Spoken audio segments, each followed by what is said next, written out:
as I sit down before I go out. I saw something. Oh yeah, remember if you like the videos, like, so silly, comment, share, support the channel if you want. Appreciate, thanks. I'm not gonna link to it because I was linked to it, and then I showed other friends and were like, "What is this?" But you know what? I'll talk about it because it kind of shows, some of the stuff that I talk about in these psychology videos, right? And I talk about how something that I think is interesting about Japan is that, and I think that I was the video called like Japan has figured it out or something like that, or maybe I talked about it right. And that Japan, even though there's all this like Omoyari and the Gaman kind of collide into one, you know what I mean, these sort of ideologies, you know what I mean, even though there's that consideration for other people and that consideration, empathy in a way for people, you don't actually feel that true sort of true kindness, right? That people actually care about each other. Like I said, little common courtesies that you see in America, you actually don't see in Japan, even though at face value, Japan is nicer than other countries in some ways. But on that deeper level, it's interesting because as I consider Japanese people to be non-malicious, although I guess what I'm reading right now is malicious, I guess. But generally speaking, Japanese people are non-malicious, I would say. But I never feel that true kindness. And I think that's one of the things I'm always trying to, when I talk about in my videos, after dying, all this kind of stuff and facing my own mortality and who even knows how long I'll be alive, you know what I mean? I got all that my thyroid has grown back and who knows about all this cancer stuff, and I've been in, bed pretty much most of this trip, right? But the point is, so I made that recent video talking about how for the first time I did a thing with an escort, right? I've been to Japan many times before. People have always encouraged me to do it, to at least try it once. Not just foreigners, I mean Japanese people themselves, right? And I've always said, no, it's not really my thing, right? And then finally I was like, okay, I guess I'll try it once, right? I've been to Japan. Is this my 5th time or whatever it's been now? And I'm like, okay, I guess I should try it once, right? And the girl was attractive, but at the end of the day, I just didn't enjoy it. It was too forced. It was, the perspective on how to enjoy it, I would have had to be so aggressively almost horny, I feel like, right? And, even me and the girl talked about it after. I'm like, I know we both didn't like this. This was terrible, right? And we talked about it, you know what I mean? And I like honest conversations, right? But you know what? Life experience, it is what it is. I tried it, right? Who knows if I would ever try again, right? I don't know. It's not on the bucket list to try again, right?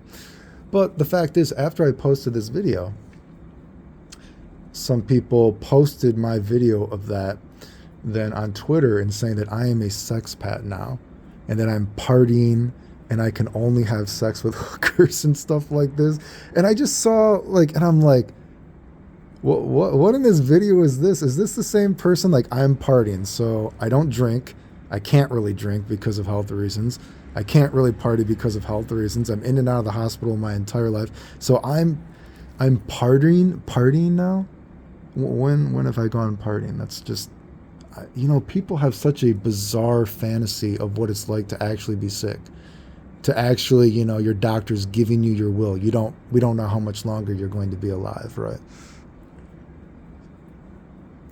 People have never had to face their own mortality at a young age, right? And people often, make assumptions and assume the worst about someone. And, a sexpat, geez, I've always said before that I wish I was more into Asian girls. It probably would have made Japanese better for me because, growing up, I was one of those few nerds that I was like, oh no, I'm just a nerd. I like drawing. I like anime, manga, video games. You know what I mean? When I was teaching myself Japanese, I was teaching myself by playing the video games. That's why I could always read so much more. And when I went to school for Japanese, that's why I skipped a couple years ahead. You know what I mean? Because I could just I could read on such a higher level than anybody else, you know what I mean, from playing. But my speaking was always really bad because I was not one of those guys that was like, oh, I just want to fuck a bunch of Asian girls. That just wasn't me. You know what I mean? Like that wasn't my reason, right? Now, unfortunately for me, because of that, my Japanese has suffered. I wouldn't mind having an Asian girlfriend, but it's not like I'm not biased. Like that's not my reason for being in Japan or traveling, right? So it's funny to see that I'm a sexpat now because I made that video, right? I don't know. Apparently, I can only have sex with hookers. I didn't realize that, you know, how many times do girls come up to me and talk to me, exchange things, line, Instagram, that kind of thing. Look at those. The mom and the daughter asked me to fuck them at the same time. That was insane. What a crazy story that was. I mean, that was recorded. I'm like, are you kidding? Wait, what? They were drunk. I was like, wait, what? Is this real? But anyway, apparently, so many crazy stories, right? But apparently I'm a sexpat, I guess. But, it just shows that, and I think that's why, when you see that people, a guy just wrote something on the internet and they didn't even bother to watch the video or listen to what I say. It's one of the scariest things when I talk about the red pill kind of thing. And I always feel like I was force-fed the red pill about the way that the world works. And that's what I mean that, Japan, you see people, there still is that not actual caring. Maybe when I say that Japanese people are not malicious, the fact that people could just automatically assume something bad about someone, maybe that's a form of maliciousness. It's like scary.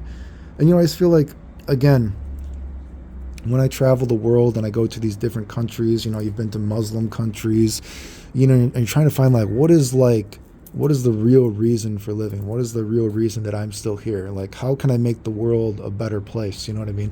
How can I experience new things? Always live outside my own echo chamber.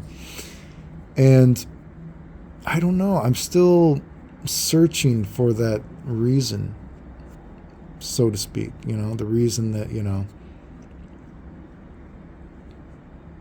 find I don't know, the light at the end of the tunnel of life or something, to see a better perspective on the world, I don't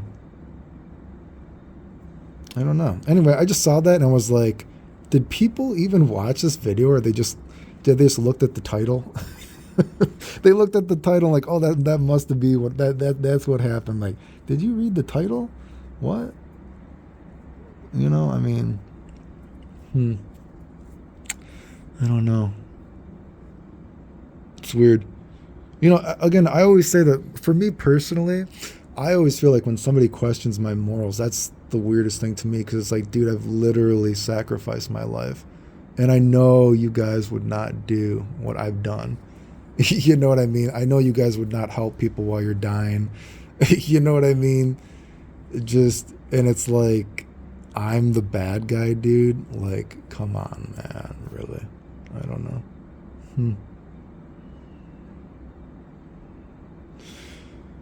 Anyway, to be honest, now I'm gonna. What time is it? I kind of want to go see. I want to visit the cat park. I want to see if the cats are out, but maybe it's too late. I don't know. I'm kind of tired. I'm not sure. I know I don't think I did a YouTube video on it this trip, but I did see some of the cats at the Ikebukuro Sunshine City. Say that 3 times fast. Park. So those cats are still there. I don't know. Anyway, remember, if you like the videos, like, sub, silly comment, share, support the channel if you want. I appreciate it. Thanks. The end.